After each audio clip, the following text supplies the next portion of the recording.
Google को ना एक बात समझ जानी चाहिए कि ये सब ना इंडिया में नहीं चलेगा। देखो इंडिया में ना अलग अलग प्राइस पे बहुत अच्छे फोन्स अवेलेबल हैं। तो वो जो चाह रहे हैं पिक्सल 8a के साथ करना, जिस प्राइस पे वो चाह रहे हैं, ये तो होगा नहीं। और अगर उनको वो बात पिक्सल 7a से नहीं समझ आई तो सच में गूगल कर क्या रहा है। जैसे अगर आप लास्ट ईयर का पिक्सल 8 देखें, थिनर बेजल्स हैं, बेटर बिल्ड है, stronger durability, better camera sensors हैं, बड़ी बैटरी है और सेम टेंसर G3 चिप है, और वो करीब करीब 15,000 रुपए और महंगा है। तो ओवरऑल प्राइसिंग हायर साइड पे है। और ये जो प्राइसिंग है ना, ये इंडिया में जचेगी नहीं, क्योंकि इंडिया में आपके पास चॉइसेस। तो पिक्सल 8 है 53,000, इससे कम दाम पे और हायर परफॉर्मेंस पे आपको iQOO 12 मिल जाता है। और इनफैक्ट OnePlus 12R जो और भी कम दाम पे है, वो भी इससे ज्यादा परफॉर्मेंस देता है। और ऐसा भी नहीं कि गूगल अपने डब्बे में कुछ ज्यादा देता है, सिर्फ एक चार्जिंग केबल और फोन ही देता है, ना कोई स्क्रीन प्रोटेक्टर है, ना प्रोटेक्टिव केस है, ना ही चार्जर है। तो ये इतनी अब्सर्ड प्राइसिंग क्यों? चलो एक बार के लिए प्राइसिंग साइड करते हैं, लेकिन फिर भी इस फोन को इतनी जो हेट मिल रही है इंटरनेट पे, क्या वो सही है? हो सकता है, लेकिन मुझे तो कंफर्म करना पड़ेगा। देखो एक बात तो सच है, इसके लुक्स को लेके मुझे कोई कंप्लेन नहीं है। मतलब मेरे लिए तो ये सबसे good looking A series phone है गूगल का। इसका जो ये सॉफ्ट मैट प्लास्टिक बैक है, मतलब प्लास्टिक तो फील ही नहीं होता। मतलब ओवरऑल देखा जाए ना तो काफी प्रीमियम मिनिमल एस्थेटिक है और 7a के कंपैरिजन में काफी बेटर है। लेकिन गाइस एक जो चीज बहुत ही अमेजिंग लगी है वो है इसका साइज। जो फॉर्म फैक्टर है ना छोटा वाला, बहुत ही अमेजिंग ग्रिप बनती है हाथ में। मतलब यार अब छोटे एंड्रॉयड फोन्स मार्केट में बचे ही नहीं है। वैसे कलर्स के बारे में तो आपको पता होगा, मेरे को सारे ही अच्छे लगते हैं, तो ये आप अपने स्वाद अनुसार देख लें। अच्छा एक जो इशू है ना इसके ड्यूरेबिलिटी को लेकर है। मतलब ये आपको 53,000 में 2024 में गोरिल्ला ग्लास 3 प्रोटेक्शन दे रहे हैं और IP67 water and dust resistance. यार इंडिया में एंड्रॉयड फोन जो इसके आधे दाम पे हैं, वो भी आपको गोरिल्ला ग्लास 5 देते हैं एंड IP67 दे रहे हैं। तो अगेन गूगल सोच क्या रहा है? और वो आपको 7 साल का एंड्रॉयड अपग्रेड देने को तैयार है, लेकिन जब डिस्प्ले या इसकी जो ड्यूरेबिलिटी अगर वो ही लास्ट नहीं करेगी 3-4 साल के बियॉन्ड, तो 7 साल के एंड्रॉयड अपग्रेड का आप करेंगे क्या? अच्छा कुछ और बात है, ये वायरलेस एंड रिवर्स वायरलेस दोनों चार्जिंग सपोर्ट करता है। अच्छा एक चीज ना इसके स्पीकर्स की बतानी थी कि है काफी लाउड, लेकिन ना ट्रेबल ज्यादा है, ऑलमोस्ट जैसे कि बेस मिसिंग है। तो अगर आप इसको हाई वॉल्यूम पे सुनेंगे ना, एट सम स्टेज आपको लगेगा आपके कान में चुभ रहा है, तो ध्यान रखना। हाँ इसमें आपको सिंगल सिम ट्रे मिलता है, डुअल सिम नहीं, लेकिन इसमें आप ई सिम कॉन्फ़िगर कर सकते हैं। देखिए गाइस ओवरऑल है ये गुड लुकिंग डिवाइस, लेकिन इस प्राइस पे इसकी जो बिल्ड और ड्यूरेबिलिटी है ना, वो तो कुछ मिड रेंज स्मार्टफोन से भी गई गुजरी है। चलिए गाइस अब बात करते हैं डिस्प्ले की। और पिक्सल 7a का डिस्प्ले इतना खराब था कि इसके अलावा कुछ भी अगर आप देखेंगे ना तो वो इम्प्रूवमेंट ही होगा। और इम्प्रूवमेंट है गाइस, जैसे कि पिक्सल 8 था वैसे ही 8a में आपको 2000 निट्स की पीक ब्राइटनेस मिलती है। तो आउटडोर्स अब आप कंप्लेन नहीं करेंगे एंड आपको 120 हर्ट्ज रिफ्रेश रेट भी मिलता है। लेकिन फिर भी आपको एक बात बता देता हूँ, ये पहले से ज्यादा ब्राइट है, तो पहले से कम स्ट्रगल है। लेकिन आज की डेट में भी अगर आप बाकी फोन्स देखें जो अगेन कम दाम पे मिलते हैं, उनकी brightness outdoors definitely better feel होती है। ये जितनी ब्राइट होनी चाहिए उतना है नहीं है। वैसे गाइस HDR रेडी डिस्प्ले है एंड नेटफ्लिक्स एंड प्राइम पे HDR टाइटल सपोर्ट करता है, लेकिन इसका जो HDR परफॉर्मेंस है ना, वो मेरे को सच में वन ऑफ द बेस्ट लगा है। लेकिन दो चीजें हैं, एक तो ये है 120 हर्ट्ज का डिस्प्ले, लेकिन बाय डिफॉल्ट ये 60 हर्ट्ज पे शिप होके आता है। आपको सेटिंग्स में जाके स्मूथ मोशन को स्विच ऑन करना पड़ेगा। और दूसरी चीज, इसमें ऑलवेज ऑन डिस्प्ले का भी सपोर्ट है, लेकिन वो भी बाय डिफॉल्ट टर्न ऑफ होता है। अब ये बात ना मुझे थोड़ी परेशान करती है। आपने दो एकदम बेसिक से फीचर्स हैं आज की डेट में, ये बाय डिफॉल्ट आप डिसेबल करके देते हो। ऑब्वियसली आप चाहते हैं कि फोन की बैटरी अच्छी रहे, लेकिन यार आप टर्न ऑन करके दो एंड आप मेक श्योर कि इट इज वेल ऑप्टिमाइज, कि बैटरी की परफॉर्मेंस फिर भी अच्छी रहे। ये क्या तरीका है कि आपने दो चीजें ऑफ ही कर दी जो आज की डेट में इतनी बेसिक हाइजीन फीचर्स माने जाते हैं। और डिस्प्ले की बात कर ही रहे हैं तो बेजल्स की बात कर लेते हैं, और काफी अगली हैं। मतलब उसी दाम पे iQOO 12 को देखो यार राइट साइड पे, और उसके बेजल्स कितने कम हैं। चलिए गाइस अब परफॉर्मेंस की बात करते हैं, और यहाँ ना थोड़ी मिक्स फीलिंग्स है। देखिए इसमें टेंसर G3 चिप है, सो रियली अप्रिशिएटेड गूगल, काफी अच्छा मूव है। लेकिन ये ना हीट बहुत ज्यादा करता है, और ये आई थिंक परफॉर्मेंस में इसके सबसे बड़ा इशू है मेरे हिसाब से। Alright guys, so I thought I'll take the opportunity to take a 4K video sample from the front facing camera and also tell you that while I've been shooting, taking photos, videos, the phone's actually got pretty warm. I mean, it is pretty hot in Delhi right now, but even then, like the phone's really warm, unpleasantly warm. अब जैसे मैं gaming कर रहा हूँ या camera बहुत ज़्यादा देर use कर लिया या चार्जिंग हो रही है काफ़ी देर तक, तो ये गर्म हो जाता है। और यही प्रॉब्लम पिक्सल 7a में भी थी। वैसे अगर डेली यूज़ के हिसाब से देखें तो ज़्यादा इशू नहीं था, चीज़ें तेज़ चल रही थी, ऐप्स के बीच में स्विच करना भी काफ़ी तेज़ था। लेकिन ना मैंने जब 2 घंटे रात में नेटफ्लिक्स देखा 23% खा गया। मतलब यार नेटफ्लिक्स देखते वक्त। और देखो ऐसा नहीं है, आप गेमिंग कर सकते हैं और इनफैक्ट हाई ग्राफिक्स में भी कर सकते हैं, लेकिन फिर भी लंबे टाइम जब खेलेंगे ना तो हीटिंग होती है।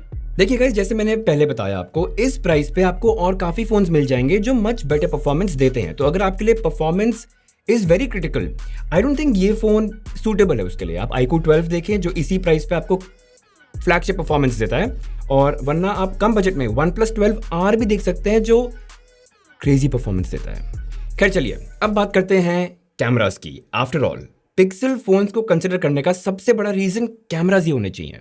और गाइस, इसमें आपको सेम कैमरा सिस्टम मिलता है जो 7a में मिला था, 64 मेगापिक्सल प्राइमरी कैमरा और 13 मेगापिक्सल का अल्ट्रा वाइड कैमरा। और हाँ, इसमें आपको कोई टेलीफोटो लेंस नहीं मिलता है। लेकिन बड़े सवाल तो ये है कि क्या ये पिक्सल 7a के कैमरा परफॉर्मेंस से बेटर कैमरा परफॉर्मेंस देता है, और पिक्सल 8 के ये कितना नज़दीक है। तो गाइज ये रहे कुछ photo samples between 8a, pixel 8 and 7a। और मोटा मोटा अगर मैं बताऊँ ना तो काफ़ी सिमिलर है। मतलब कुछ फोटोज़ हैं जहाँ पे जैसे पिक्सल 8a की फ़ोटो अगर आप देखें, कलर काफ़ी ज़्यादा सैचुरेटेड है, बट ज़्यादातर फोटोज़ काफ़ी एक समान है। मतलब ये जानते हुए कि गूगल की जो फोटो आउटपुट होती है मोस्टली प्रोसेसिंग पे डिपेंड करती है, आई एक्सपेक्टेड कि इन तीनों के बीच में बहुत ज़्यादा फर्क नहीं होगा। अब जैसे अगर आप पिक्सल की वेबसाइट पे ही देखेंगे तो 7a के मुकाबले 8a में काफ़ी चीज़ें ऐड की गई हैं। जैसे बेस्ट टेक है कि अगर आपको बेस्ट फेस चूज करना है, मैजिक एडिटर भी है कि चीज़ों को आपने इधर से उधर मूव कर दी और पिक्चर सेट हो गई। मतलब ये कुछ ऐसे फीचर्स थे जो 7a में नहीं थे, लेकिन उन्होंने 8a में अब डाल दिए हैं। एंड इट मेक्स सेंस, क्योंकि देखो अब बाकी फोन्स में भी ये फीचर्स काफ़ी प्रोमिनेंटली आ रहे हैं, तो कोई रीज़न था नहीं गूगल के पास ना देने का। लेकिन गाइस, कंपैरिजन एक तरफ, ये वैसे भी बहुत अच्छी फोटोज लेता है। डे टाइम में अगर आप देखिए, कलर्स आर फैंटास्टिक, एकदम ऑन पॉइंट। मतलब जो हाइलाइट्स, शैडोज, एक्सपोजर और कलर्स का जो ब्लेंड है ना, वो बहुत ही अच्छा है। मतलब एंड्रॉयड की दुनिया में मैं तो अभी भी वेट कर रहा हूँ जो इतनी natural and good looking photos ले पाए। और गाइस, यही चीज़ इंडोर्स भी होती हैं। कलर्स बहुत बढ़िया हैं, बहुत ही ब्यूटीफुली बैलेंस एक्सपोजर है, सब कुछ एकदम ऑन पॉइंट लगता है। और जैसे मैंने एक फ़ोटो ली थी ये चिलीज़ पे बैठ के सीलिंग की, ये डेकोरेटेड सीलिंग है और क्या फ़ोटो आई है। लेकिन सीरियसली गाइस, ये सब कैमरे की खूबी है। अच्छा, फिर मैंने ना कुछ लो लाइट फ़ोटोज़ ली एंड ठीक ठाक था, बहुत अमेजिंग नहीं बोलूँगा। iPhone 15 Pro, Vivo X100 Pro, iQOO 12 इससे बेटर फ़ोटोज़ लेती हैं। एंड गाइस, फाइनली मैंने सेल्फीज़ लिए एंड मैंने ना जानबूझ के पोर्ट्रेट्स लिए ताकि focus fall of, as detection and colours सब एक साथ ही चेक हो जाए। और काफ़ी बढ़िया है, बहुत ही नेचुरल फॉल ऑफ भी है फोकस का, स्किन टेक्सचर्स, कलर्स और जो डायनामिक रेंज है जो ये फ़ोन कैप्चर करता है, अमेजिंग। मतलब यही बात है यार, गूगल फ़ोन की जो प्रोसेसिंग है ना, इज़ अमेजिंग।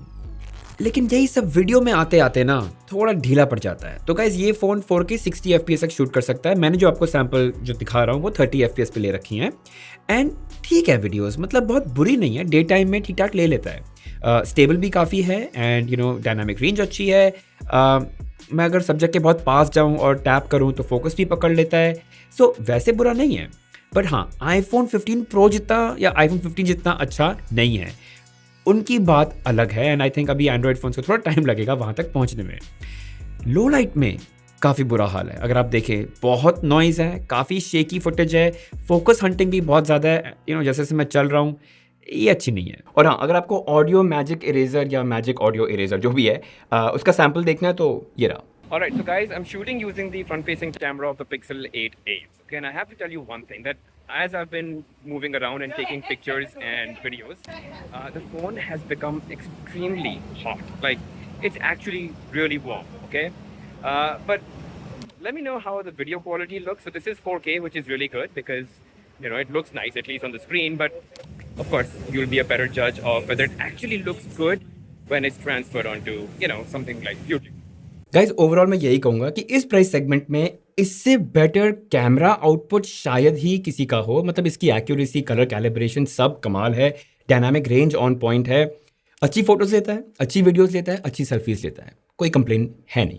चलिए गाइज, अब बात करते हैं सॉफ्टवेयर की। और देखो, इस पर मैं ज़्यादा टाइम स्पेंड करूँगा नहीं क्योंकि पिक्सल का सॉफ्टवेयर है तो काफ़ी क्लीन इंस्टॉल है, ब्लोटवेयर कुछ होता ही नहीं है। और इसमें कुछ AI फीचर्स अब बेक्ड इन हैं। मैंने आपको best take and magic editor and audio eraser तो दिखाई दिया है। जैसे इसमें आपको अब सर्कल टू सर्च भी मिल जाएगा, जैसे कि सैमसंग फोन्स के गैलेक्सी AI में मिलने लगा है। और गूगल पिक्सल फोन्स में अभी भी best live translation, speech to text conversions and इसमें कॉल असिस्ट भी है कि अगर आप होल्ड पे हैं तो ये फ़ोन आपके लिए होल्ड कर लेगा और जैसे ही कोई लाइन पे आएगा तो कनेक्ट कर देगा। लेकिन सोचने की बात यह है कि इस तरह के फीचर्स आप डेली लाइफ में कितना यूज़ करेंगे, कितना आप ट्रांसलेशन यूज़ करते हैं, या कितनी बार आप बोलते हैं जो आपको टेक्स्ट फॉर्म में चाहिए। मतलब इन चीज़ों को आप थोड़ा सोचना ज़रूर।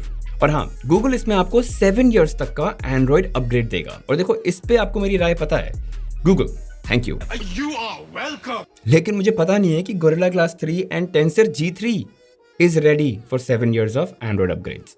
चलिए गाइस, फाइनली बात करते हैं बैटरी एंड चार्जिंग की। ठीक है, तो बैटरी कैपेसिटी की बात करते हैं। और देखिए, छोटा फोन है तो इसमें आपको डेफिनेटली बैटरी कैपेसिटी कम मिलती है। ठीक है, लेकिन इसका स्क्रीन ऑन टाइम मुझे 6.5 से 7 घंटे का मिल रहा था, जो काफ़ी अच्छा है गिवन टेंसर G3 जो हीट भी काफ़ी कर रहा था। फिर मैंने रियलाइज़ किया कि ठीक है ना, मैं घर पे बहुत ज़्यादा टाइम स्पेंड कर रहा हूँ, वाईफाई पे बहुत ज़्यादा टाइम हूँ एंड टेम्परेचर कंट्रोल नहीं रहता है, तो चलो बाहर चलते हैं। तो जब मैं इसको 5G यूज़ किया और जब थोड़ी हीट में घूमा तो भी मेरे को 5-5.5 घंटे का मिल रहा था। अब देखिए, 5-5.5 घंटे वैसे बहुत ज़्यादा है नहीं, लेकिन एक छोटे फ़ोन के लिए जो कम कैपेसिटी के साथ आता है उस हिसाब से बहुत बुरा भी नहीं है। और डेफिनेटली किसी दिन अगर आपने गेमिंग ज़्यादा कर ली या कैमरा यूज़ आपका हैवी हो गया या पूरे ही दिन आप बाहर हैं तो रिस्क है, ये काफ़ी जल्दी ख़त्म हो जाएगा। मतलब 6-7 बजे तक ये मर जाएगा। लेकिन ये आपकी सबसे बड़ी प्रॉब्लम नहीं है। चार्जिंग स्पीड जो है वो ज़्यादा बड़ी मुसीबत है। मतलब इसको चार्ज करने में आपको 2 से ढाई घंटे लगेंगे। गाइस, 2024 में 2 से ढाई घंटे फॉर चार्जिंग बहुत ही वियर्ड चीज़ है। तो गाइस, अगर मैं आपको ओवरऑल एक क्रैश कोर्स दूं पिक्सल 8a पे, तो सुनिए, गुड लुकिंग है लेकिन बिल्ड एंड ड्यूरेबिलिटी इनएडिक्वेट है। बैटरी की परफॉर्मेंस अच्छी है लेकिन चार्जिंग स्पीड इनएडिक्वेट है। डेली परफॉर्मेंस इज ओके, लेकिन गेमिंग परफॉर्मेंस के लिए ये बना नहीं है। 2 चीज़ें जो इसके बारे में सच में बहुत अच्छी है वो है 7 साल का Android upgrade and camera output, वो सच में सही है। और सबसे खराब बात जो इस फोन की है वो है इसका प्राइस। 53,000 पॉइंट ऑफ व्यू से तो ये बिल्कुल भी ठीक नहीं है। और अगर आपको गूगल पिक्सल फोन लेना ही लेना है, लेटेस्ट लेना है और पिक्सल 8 वाला बजट नहीं है, तो आप वेट कीजिए। सेल टाइम आएगा, इसका प्राइस गिरेगा, तब शायद ये थोड़ी बेटर डील हो सकती है। चलिए गाइस, पिक्सल 8a पे इतना ही। फिर भी कुछ रह गया हो आपके दिमाग में जो मैंने आंसर नहीं किया हो, प्लीज़ कमेंट सेक्शन में ज़रूर पूछेगा। I definitely respond. वीडियो देखने के लिए थैंक यू एंड अगर पसंद आया तो प्लीज़ वो लाइक बटन ज़रूर दबाइएगा, सब्सक्राइब ज़रूर कीजिए और वो बेल आइकन जो होता है उसको टिक कर दीजिएगा, बहुत हेल्प मिलती है। मिलते हैं।